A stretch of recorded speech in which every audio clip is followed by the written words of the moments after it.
اورنگزیب عالمگیر رحمت اللہ علیہ نے علم ٹھٹے میں حاصل کیا ہے۔ اس زمانے میں ٹھٹے کے اندر 400 دینی مدرسے تھے، 200 مدارس ایسے تھے جن میں دور حدیث ہوتا تھا۔ ہندوستان کے اندر 3 مراکز تھے علم کے، ایک لاہور، دوسرا ٹھٹا، تیسرا دہلی، اور یہ شہر علم میں بغداد کا مقابلہ کرتے تھے۔ علامہ آلوسی نے روح المانی میں لکھا ہے، بغداد کے علماء ٹھٹے اور لاہور کے علماء سے مسائل پوچھتے تھے۔ سورۃ اعراف میں روح المانی کے اندر علامہ آلوسی نے ذکر کیا ہے۔ تو اورنگزیب عالمگیر رحمت اللہ علیہ نے بھی علم کی تحصیل ٹھٹے میں فرمائی۔ جب علم مکمل ہوا اور ان کی تحصیل تمام ہو رہی تھی، دستار بندی کا دن تھا، تو شاہ جہان لاہور سے روانہ ہو گیا۔ لاہور دارالخلافہ تھا۔ ٹھٹے آتے وقت دونوں طرف جتنے گاؤں تھے ان میں سونا اور چاندی تقسیم کیا اور لنگر دے دیا۔ جس جگہ سے بادشاہ گزرتا ہے پہلے کارندے پہنچتے ہیں، وہاں کھانے پکتے ہیں، اور پوری آبادی کی دعوت ہے۔ شہزادے کی تحصیل علم ہو رہی ہے۔ جب شاہ جہان بادشاہ ٹھٹے پہنچا بڑا خرچہ کر کے، تو انہوں نے بیٹے کو دیکھا اورنگزیب کو، بڑا آئے ہائے ہونہار بروے کا چکنے چکنے پات۔ بادشاہ کی نظر جب بیٹے پر پڑ گئی تو بادشاہ گھبرا گیا، تو یہ تو خفا ہے بہت زیادہ۔ اورنگزیب سے پوچھا کہ بیٹے میں نے تو تیری خوشی میں لاہور سے لے کے یہاں تک سونا اور چاندی بانٹا ہے اور سب لوگوں کو کھانا کھلایا ہے۔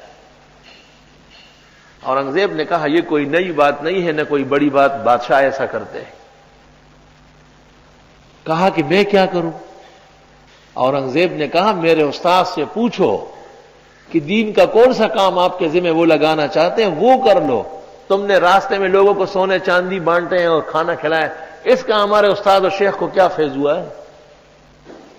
تو شاہ جہان اورنگزیب کے استاذ کے سامنے پیش ہوئے اور سے کہا حضرت اس خوشی میں کہ میرے لڑکے نے علم مکمل کیا ہے، آپ مہربانی کر کے کچھ حکم دیں، ارشاد فرمائیں۔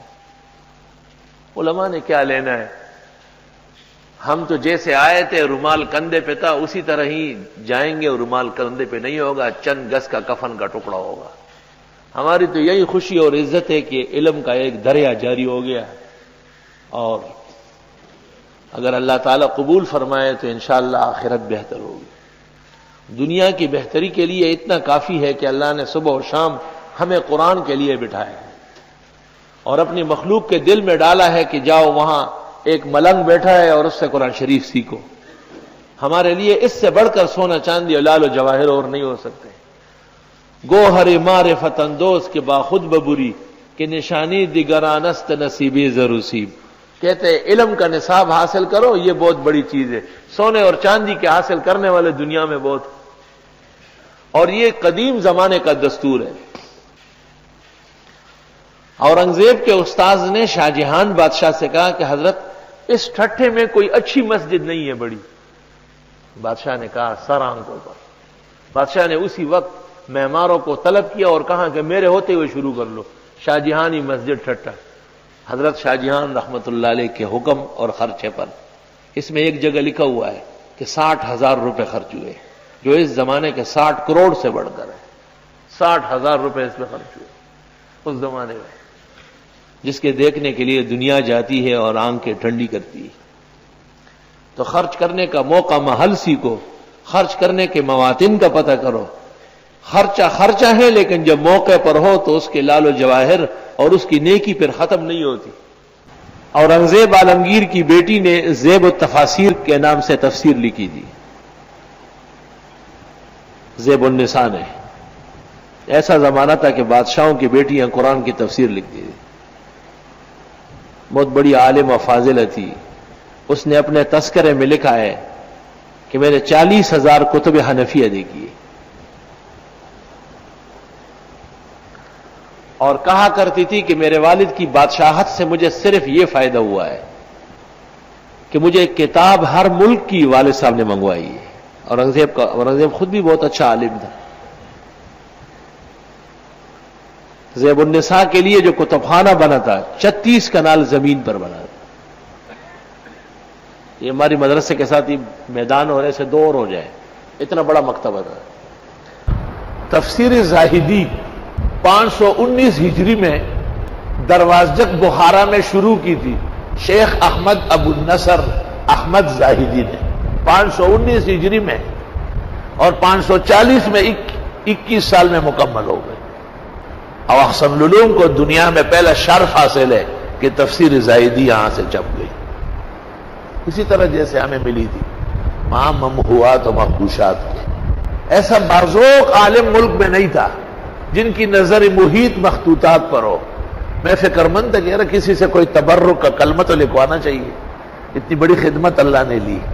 میں نے خواب دیکھا کہ احسن العلوم سے بنوری ٹاؤن تک ایک باغ ہے، خوبصورت ہری گھاس ہے، اور دور دور درخت ہے، اور درختوں کے ساتھ بیٹھنے کے بینچ لگے ہوئے ہیں۔ بالکل وسط میں ایک خوبصورت پری روح بادشاہی خلوت سے اور خلعت سے آراستہ پیراستہ بادشاہ بیٹھا ہے۔ میں فوراً ان کی خدمت میں پہنچا، پتہ کیا، فرمایا مجھے اورنگزیب کہتے ہیں۔ میں نے کہا مسلمانان ہند کے جو سرتاج تھے، کبھی ہماری حکومت تھی۔ تو میں نے کہا حضرت اندر چلیں نا، احسن العلوم تو آپ کا ادارہ ہے۔ فرمایا ان الملوک اذا دخلوا قریۃ افسدوها، بادشاہوں کا خواب میں بھی کہیں آنا اچھا نہیں ہے۔ تو میں نے کہا یہاں کیسے تشریف فرمائے؟ فرمایا آپ نے تفسیر زاہدی چھپوائی ہے، ولی الدین کو میں نے بغداد سے منگوایا، ولی الدین عراقی کو میں نے بغداد سے طلب کیا تھا، اور اس تفسیر کی کتابت جو آپ کے پاس ہے یہ میرے ہاتھ کی ہے، آج آپ نے چھپوائی ہے، لینے آیا ہوں۔ میں نے کہا بس ایک لمحہ ہے، میں دوڑتا ہوا آیا، مکتبہ کھولا، وہ 2 جلدوں میں ہے، تو میں نے باقاعدہ خواب میں دیکھا کہ غلطی سے دونوں ایک یا دونوں 2 نہ جائے، 1 اور 2 سمجھ کے، اور پھر اس طرح 2 سیٹ اٹھائے۔